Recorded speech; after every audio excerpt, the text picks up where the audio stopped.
베이컨의 연구 과제는 굉장히 장엄했다라는 얘기가 나오죠. 그래서 첫 번째는 7단계로 자기 저작의 시스템을 봤는데 1번부터 7번까지가 7단계입니다. 그리고 그 단계에 따라서 실제로 책을 썼다 이거죠. 그 책들이 그냥 산만하게 나온 것이 아니라 7단계로 자기의 계획을 그 연구 계획을 짜고 냈는데 첫 번째가 이제 서론적인 것이고, 두 번째는 학문 분류하고, 세 번째는 자연 해석하는 방법을 제시하고, 네 번째는 실제로 자연 현상을 조사하고, 다섯 번째는 그걸 통해서 이성의 이 진리를 향해 올라가는 방법을 밝히고, 여섯 번째는 그걸 통해서 도달할 결과를 예상하고, 일곱 번째는 유토피아를 그리고, 뭐 이런 게 나옵니다. 그에 따라서 1번부터 7번까지 쭉 나온다라고 되어 있는데 본인의 의도는 그랬다는 것이죠. 그때 이제 중요한 건 2번 학문의 진보라는 게 학문의 분류를 새로 시도한 것, 이게 중요하게 지금 영향을 미치고 3번 자연을 해석하는 방법을 제시하는 것, 그것이 또 중요하게 영향을 미치고, 그러니까 학문의 분류를 시도한 게 학문의 진보라는 저작이고요. 그 다음에 그 자연을 해석하는 방법을 제시한 것이 신기관이라는 저작이고, 그 다음에 마지막 단계 그 마지막에 도달한 유토피아를 그린 것이 신아틀란티스라는 저작입니다. 그 세 개가 지금 굉장히 중요한 저작인데 셋 다 아까 번역되어 있는 목록에 나와 있었죠. 학문의 진보는 사실은 그렇게 중요한 저작은 아니고요. 여러 가지 학문들을 이제 분류하고 각 학문이 해야 될 게 뭐냐를 정리를 하는데 왜 그걸 정리하느냐 하는 게 우선 중요합니다. 왜 그렇게 학문들을 나눠가지고 특성을 밝히고 정리하느냐, 그 이유 자체가 뭐냐가 중요한데 그게 앞부분에 좀 나옵니다. 일단 베이컨은 자연은 복종함으로써만 지배할 수 있다라고 유명한 말을 남기고요. 그러면 결국 자연에 복종한다는 건 뭐냐? 자연에 복종한다는 것은 자연을 아는 것이죠. 자연이 어떻게 돌아가는지를 아는 것, 그것이고, 자연을 지배한다는 것은 바로 힘을 가지는 것이다. 그래서 베이컨이 얘기한 아는 것이 힘이다라는 유명한 얘기가 달리 얘기하면 아는 것은 자연에 복종하는 과정, 힘은 자연을 지배하는 과정.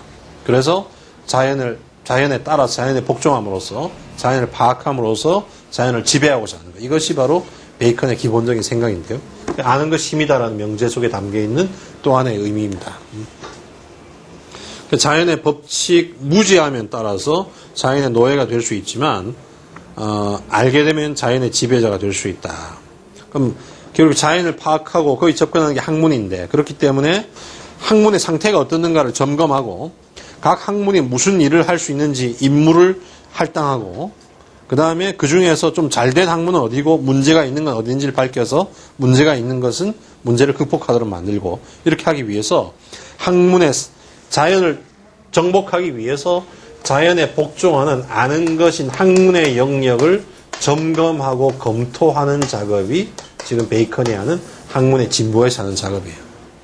그렇게 해야 자연에 제대로 접근할 수 있는 그 길을 찾아서 자연을 지배할 수 있기 때문에,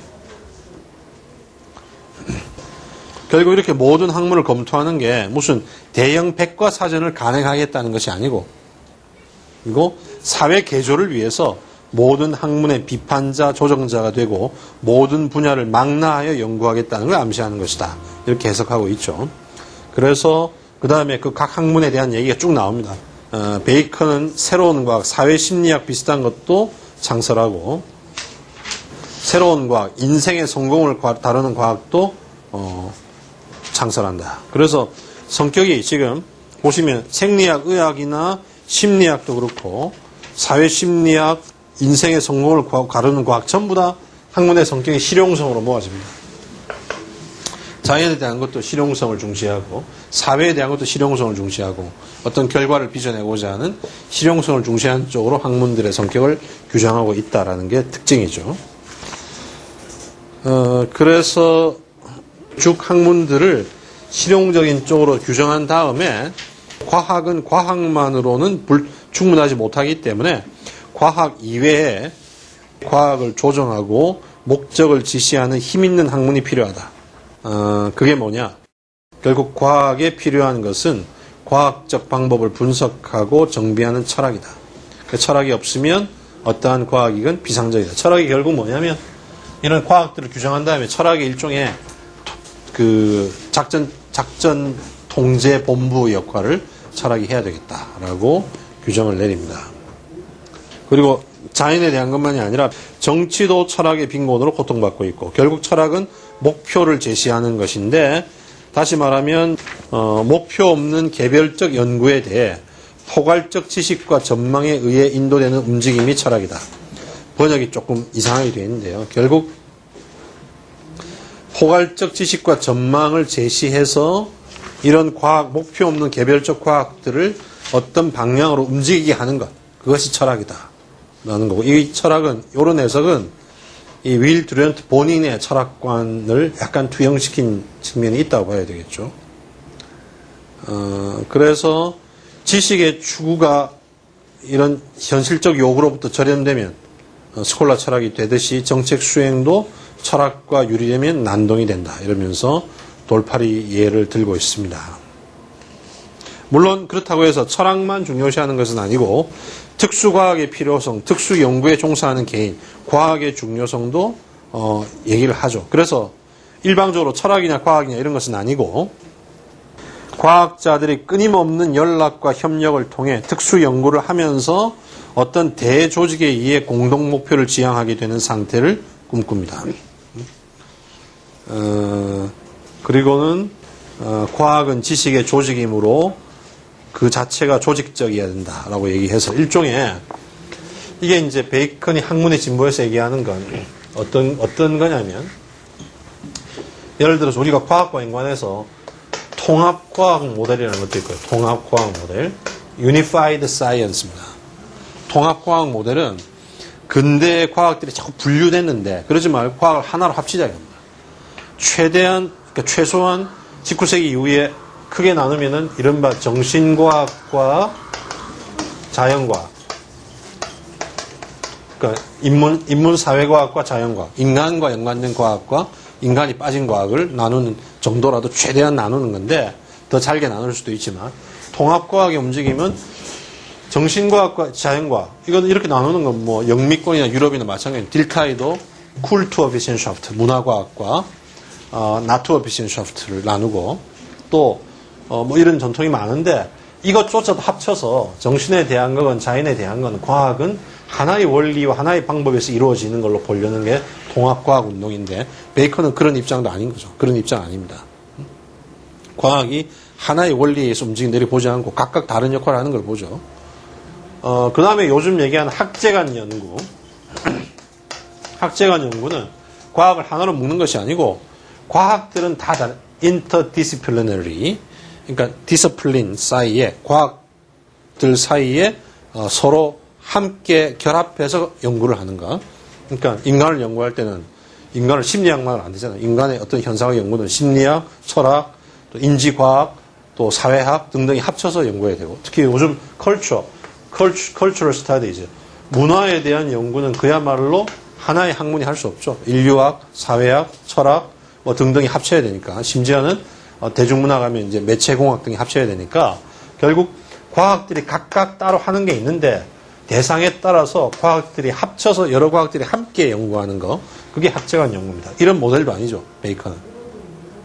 그러니까 과학 사이의 관계를 놓을 때 통합과학은 과학을 하나로 합치는 거고 학제간 연구는 여러 개지만 협동해서 연구하는 건데 베이컨은 그런 모델도 아니고 과학들이 여러 개가 있는데 이것들을 어느 하나가 지도해서 누가 지도하냐 철학이 이 과학들의 방향을 지도해서 이 과학들이 다 철학이 목표를 설정하고 철학이 이 학문이 가야 될 목표도 설정하고 그 목표로 가도록 리더 역할을 해서 이 과학들이 다 그 목표를 이루기에 실용성을 갖도록 하게 만드는 것 이게 이제 베이컨의 모델입니다.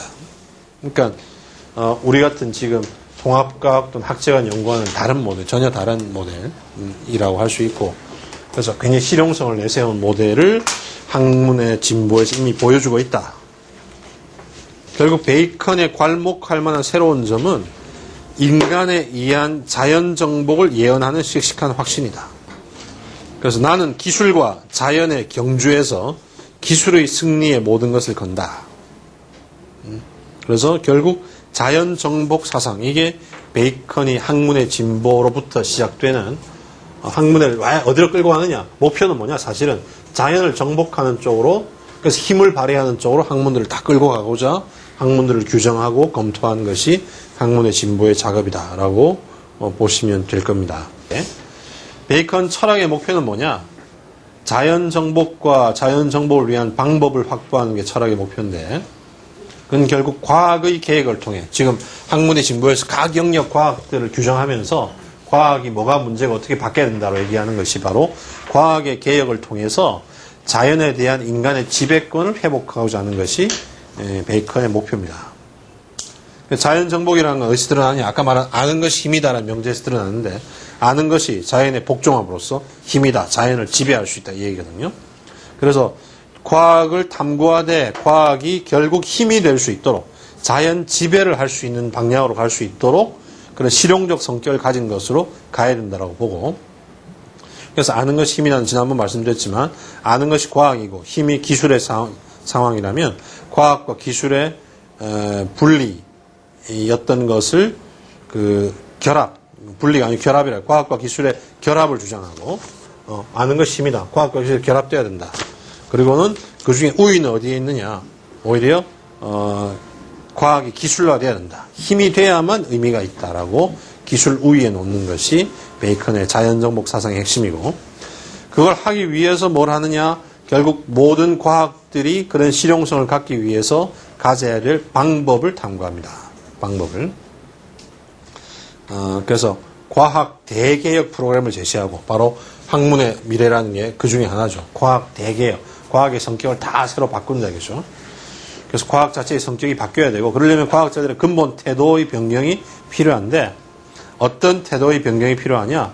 세계를 지성 속에 끼워 맞추어질 때까지 축소하는 태도를 버리고, 그러니까 지성의 세계를 맞추려는 태도를 버리고, 세계의 모습을 있는 그대로 받아들일 수 있을 때까지 지성을 확대하고 개방하는 태도를 가져야 된다. 그러니까 실험과 관찰이 그래서 중요해지는 것이죠. 이론적 틀에다가 세계를 끼워 맞추지 말고 세계를 있는 그대로 보도록 실험하고 관찰해서 세계에 접근하라라고 얘기를 하는 겁니다. 그래서 우리가 보겠지만 우상 숭배를 멈추고 세계에 대해 좀 더 많이 알려고 노력하는 과학자들의 근본적인 태도 변화가 필요하다. 그래서 실험을 중시하는 과학을 강조하고, 그게 결국 베이컨주의 운동, 실험 철학 운동이라는 17세기 말의 운동으로 거쳐서, 그것 때문에 우리가 가끔 무슨 과학 얘기할 때는 영국 왕립학회 또는 프랑스 과학 아카데미라는 것이 바로 베이컨이 제시했던 이런 흐름, 이런 운동으로부터 출발해서 형성된 것들입니다. 그래서 이미 알려진 결론을 증명하는 실험에서 새로운 원리를 발명하는 실험으로 그 실험의 성격도 바꾸고자 하고, 그래서 실험적인 방법을 베이컨이 확립하는데요. 그래서 자연 정복을 해야 되겠다. 그것이 과학이 할 일, 학문이 할 일이다. 그럼 왜 못하고 있느냐? 그러면은, 못하고 있는 이유는 뭐냐? 모두 지당한 말이지만 인간이 지금까지 사용해온 방법이 잘못된 것이고 무익한 것이라면 어떻게 되었을까? 그러니까 뭔가 지금까지 사용해왔던 방법이 무익하고 잘못된 것이었으니까 과학들이 그런 자연 정복을 할 수 있는 그런 지식을 생산하지 못하는 것이다. 그럼 어떻게 되냐? 방법을 새로 바꿔야 되겠다. 그래서 우리는 연구 방법과 사고방식, 과학 체계와 논리학을 가차없이 혁신해야 한다. 결국 중세까지 지배했던 아리스토텔레스주의적인 방법에서 벗어나서 새로운 방법을 만들어야 되겠다. 그러면 중세까지 지배했던 아리스토텔레스주의적인 방법이 아리스토텔레스의 오르가논이라는 저서에서 주로 얘기되고 있다면, 자기는 새로운 방법으로서 뉴 오르가논, 노붐 오르가논, 신기관이라는 것을 써서 새로운 방법을 제시하겠다라고 가는 것이죠. 그러니까 새로운 방법을 내거는 이유 자체가, 목적은 자연 정복이 목표인데 자연 정복을 해가기에 지금의 과학들이 문제가 많으니까 그 방향으로 다 변화돼야 되고, 그 방향으로 변화되기 위해서는 결국 이전에 쓰던 방법이 아닌 새로운 방법에 기반해야 되고, 그 새로운 방법을 자기가 제시하겠다라는 게 바로 두 번째 신기관이라는 책에서 구체적으로 제시하는 내용입니다. 그 새로운 방법이 우리한테 가장 잘 알려져 있는 우상론과 귀납법이라는 게 그 새로운 방법의 핵심을 이루는 것이죠. 결국 신기관에서는 이렇게 학문들을 자연정복이라는 목표로 제대로, 그 목표가 베이컨 자신이 보기에는 제대로 된 목표고, 글로 갈 수 있기 위한 방법, 그러기 위해서는 이전에 잘못된 방법에서 벗어나야 되고, 그 새로 제시하는 방법인데, 그런 새로 제시하는 방법이라는 것이 일단 방법에 대한 고려가 근대 철학의 굉장히 중요한 특징입니다. 왜냐하면 근대 철학은 이전에 중세까지 빠져있던 문제들, 중세 말에 모든 것이 무너지면서 회의가 난무를 할 때 그 회의에서 벗어나서 새로운 토대와 새로운 지식을 찾고자 하니까 새로운 토대와 새로운 지식은 그냥 생기는 것이 아니고 올바른 방법을 통해서만 생긴다고 생각을 할 수밖에 없고, 또 그런 생각을 한 것은 중세 때까지의 중세 말의 회의와 문제들이 다 뭐 때문에 생겼느냐? 아리스토텔레스주의적인 방법에만 의존하다 보니까 그게 하나씩 무너지니까 이런 그 회의와 혼란이 생긴다고 생각했기 때문에 아리스토텔레스적인 방법을 대체할 수 있는 새로운 방법을 찾는 일종의 방법에 대한 추구, 그게 근대의 굉장히 중요한 특징이고, 그것은 달리 얘기하면 실제로 등장하는 개별과학들을 정당화하는 과정이기도 합니다. 개별과학들이 결국 근대과학의 두 축, 수학적 방법과 실증적 방법, 지금 실험적 방법, 그게 이제 근대과학의 성공 비결로 등장을 하는 것이죠. 실험과 관찰에 기반한다. 자연을 있는 그대로 본다. 자연에 복종한다. 그런 게 다 실험의 차원이고, 근데 그것을 정리를 할 때 결국 객관화시키기 위해서 수학적인 정리를 한다. 지난번에 말씀을 이미 드렸습니다만 수학적으로 정리를 한다. 그래서 베이컨 같은 경험론자들은 실험적 방법을 정당화하는 데 초점을 맞췄고, 다음 나오는 스피노자 같은 합리론자들은 수학적 방법을 정당화하는 데 초점을 맞췄고, 그래서 과학이 성공하기 위한, 새로운 지식이 제대로 성립되기 위한 두 토대가 근대 전체로 보면 두 개의 토대인데, 각각을 이제 합리론과 경험론이 정당화하고 있다라고 기능 분화하고 있는 걸 볼 수도 있는 것이죠. 베이컨은 이제 이쪽에 서서 얘기를 하는 겁니다. 실험적 방법은. 그때 베이컨의 방법은 그래서 결국 네거티브한 측면과 포지티브한 측면 두 가지로 나눠집니다. 이 네거티브, 포지티브라는 표현을 쓰는 것은 우리가 보통 네거티브, 포지티브에 적용하는 두 가지 해석 방식, 부정적이고 소극적이다라는 것과 긍정적이고 적극적이라는 것, 둘 다가 사용이 돼요.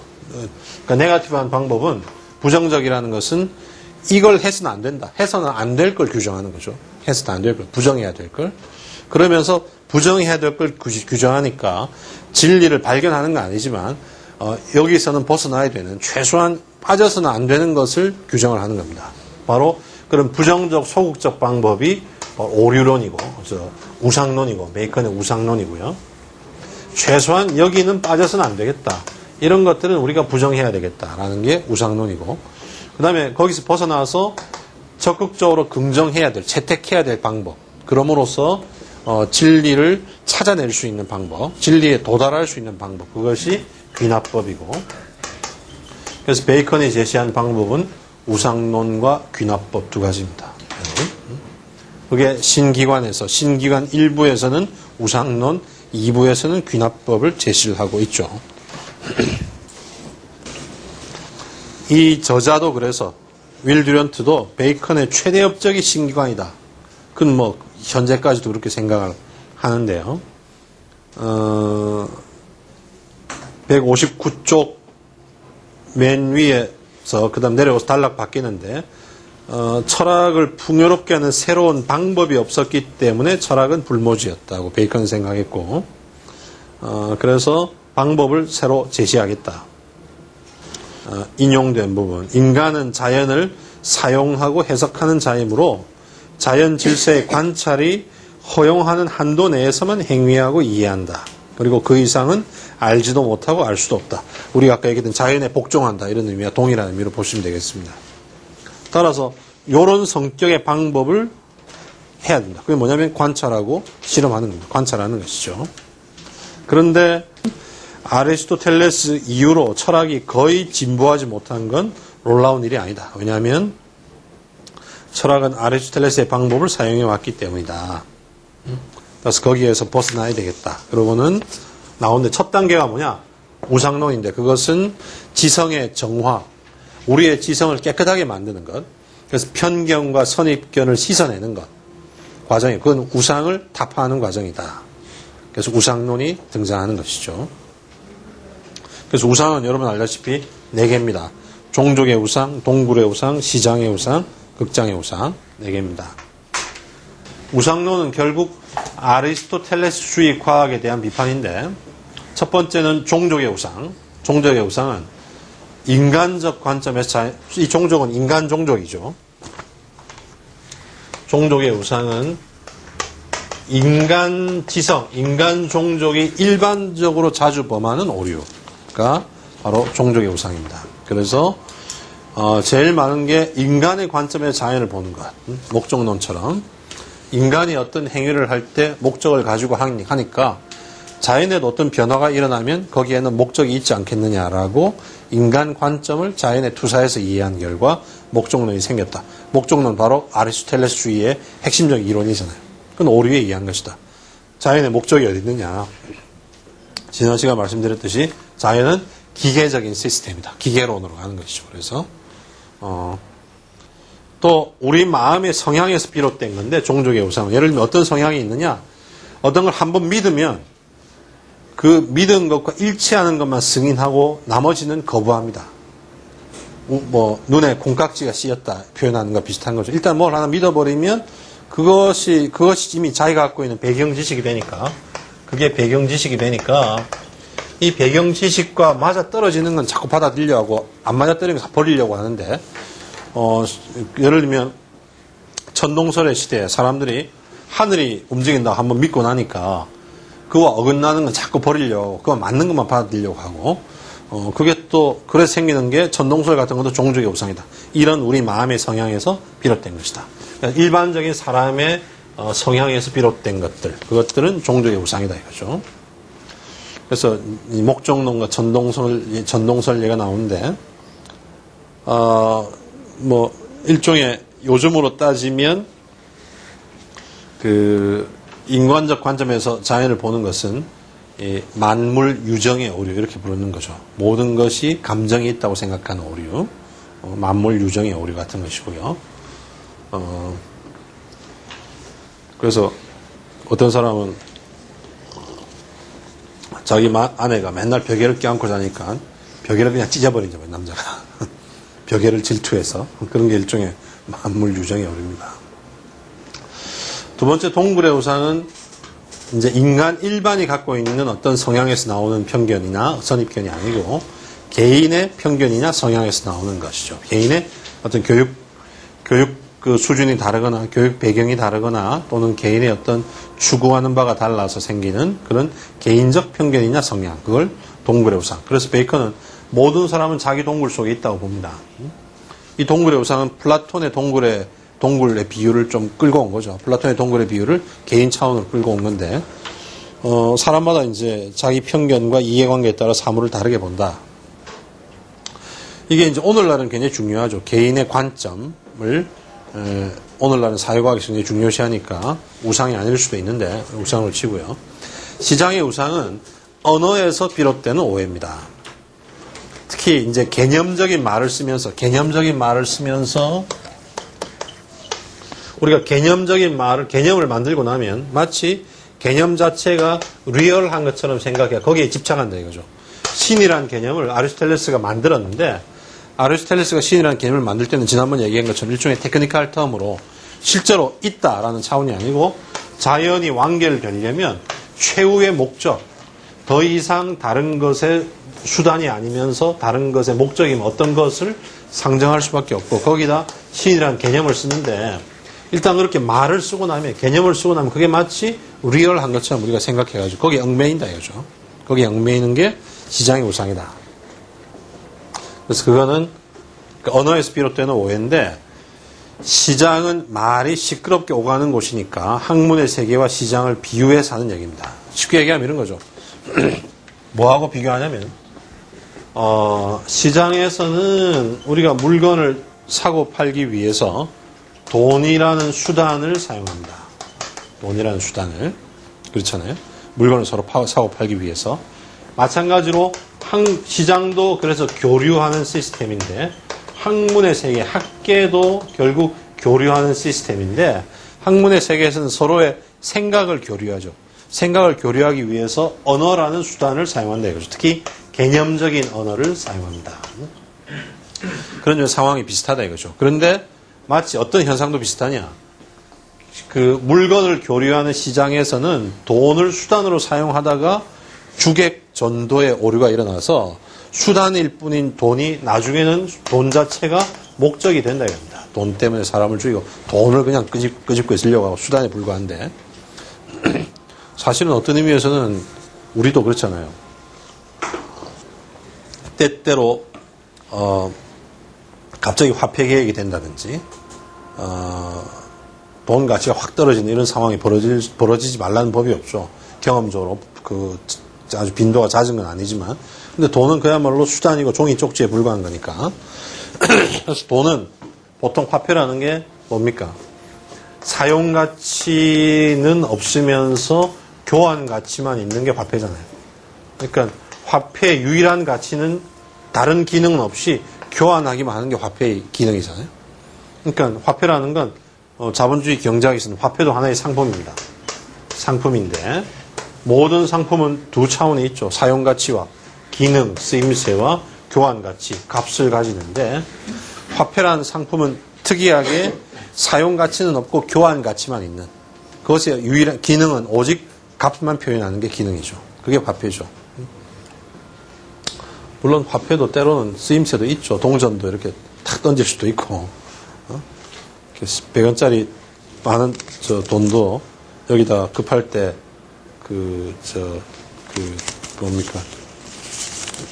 뭐 번호도 쓸 수 있고, 전화번호도 쓸 수 있고, 뭐 버스에서 남학생이 저 내려요 그러면 빨리 전화번호 적을 수도 있고, 또는 가서는 안 될 때 들어가도 카메라가 들어오면 얼굴을 가릴 수도 있고, 이렇게 여러 가지로 쓸 수 있는데, 유명한 얘기 있잖아요. 그 화장실 얘기. 화장실에 어떤 사람이 저녁에 술을 많이 먹었는데 아침에 설사가 나서 화장실에 돌진했는데, 러쉬 했는데, 아주 흥건하게 큰 볼일을 보고 난 다음에 정신 차려보니까 종이가 없더라 이거죠. 종이라고 씨가 말랐더라. 제가 아는 어떤 분은 그럴 때 런닝을 벗어서 해결했다는 분이 있는데, 근데 주위를 보니까 종이는 하나도 없고, 종이라고는 오로지 지갑에 지폐밖에 없더라 이거죠. 근데 10,000원짜리밖에 없어가지고 일을 해결하려면 수십만 원 들 형편이니까 옆에 두들겨서 10,000원짜리, 1,000원짜리 바꿔줄 수 있느냐고. 그럴 때는 굉장히 유용한 또 사용가치를 가지겠죠. 종이로서. 그러나 일단은 뭐 사용가치는 없는 게 화폐인데, 그러니까 수단에 불과한 건데, 마치 돈을 목적으로 삼듯이 그와 유사하게 학문의 세계에서 개념적인 언어라는 것도 수단에 불과한데, 조금 지나면 그거 자체가 학문 탐구의 목적이 돼버린다. 개념 자체를 따지고 분석하는 게 목적이 돼버립니다. 무슨 얘기냐, 예를 들면 원자라는 개념을 쓰는 것은 원자에 해당되는 어떤 세계의 구조를 파악할 때 유용하게 쓰기 위해서 원자라는 개념을 쓴다 이거죠. 근데 그러면 원자라는 개념을 통해서 결국 세계의 어떤 구조를 파악하는 것에 대해서 서로 얘기를 주고받기 위한 수단일 따름인데, 좀 더 가면 원자라는 개념이 뭘 의미하느냐, 도대체 원자라는 건 어떤 뜻이냐, 이것만 따지는 걸로 학문이 변화돼가지고 주객 전도가 일어난다 이겁니다. 예를 들면 마치 그것처럼, 특히 이게 또 아리스토텔레스주의를 겨냥하는 겁니다. 아리스토텔레스가 신이라는 얘기 했는데, 이거는 사실은 개념에 불과했는데 그게 마치 학문 탐구의 그 대상처럼 돼버리는 것을 문제를 삼는 거고요. 마지막 극장의 우상은 지난번 말씀드렸지만, 극장의 우상을 베이컨은 학설의 우상이라는 표현으로 씁니다. 학설의 우상이라는 표현을 얻었습니다. 학설의 우상이라는 건 뭐냐면, 어떤 이론가의 이름을 내세워서 권위에 주눅들게 하는 거. 특히 이것도 뭘 겨냥하느냐? 중세 과학은 무슨 말만 하면 정당화를 아리스토텔레스 저작에 그렇게 돼 있다라는 걸로 아리스토텔레스가 얘기했다로 정당화하니까 마치 이제 우리 그 좀 보수적인 기독교인이 성서에 그렇게 돼 있어라고 얘기하는 거나 비슷한 거죠. 그래서 합리 철학은 논리로 현혹하고 경험 철학은 몇 가지 실험으로 확대 해석해서 현혹하고 미신 철학은 신앙과 전통으로 경험을 왜곡하고 자 이런 식의 표현을 씁니다. 그래서 피해야 될 우상을 넷으로 구분을 하죠. 넷다. 2번 동굴의 우상만 빼고는 종족의 우상, 시장의 우상, 극장의 우상 모두 다 아리스토텔레스주의를 겨냥하고 있는 겁니다. 그러면서 어떻게 이걸 또 구분하느냐. 마음 밖에서 마음 안으로 들어온 외래적 우상과 지성의 본성 자체에 들어있는 내재적 우상으로 나눠가지고 이 우상이 동일한 수준이 아니고 마음 밖에서 마음 안으로 들어온 외래적 우상은 어렵긴 하지만 제거할 수 있다. 밖에서 들어왔으니까. 그럼 뭐가 외래적 우상이냐? 극장의 우상과 시장의 우상은 개념에 얽매이는 거나 권위에 주눅드는 것은 우리 마음의 본성이 아니고 마음 밖에서 들어온 거니까 차단할 수 있다. 아리스토텔레스주의의 핵심적인 부분인데 차단할 수 있다. 그런데 지성의 본성 자체에 들어있는 내재적 우상, 인간이니까 어쩔 수 없는 것, 종족의 우상 또는 개인의 사정 때문에 어쩔 수 없는 동굴의 우상은 그거는 근절될 수 없는 우상이다. 따라서 두 우상에 접근하는 방법은 달라야 되죠. 외래적 우상은 적극적으로 차단하려는 마음으로 대응을 해야 되고 내재적 우상은 적극적인 차단은 안 되니까 자꾸 일깨워서 경계를 하도록 해야 되죠. 그러니까 접근하는 방법이 다르기 때문에 그렇게 우상을 4개로만 나누지 않고 4개의 성격을 다시 둘로 나눠서 얘기를 합니다.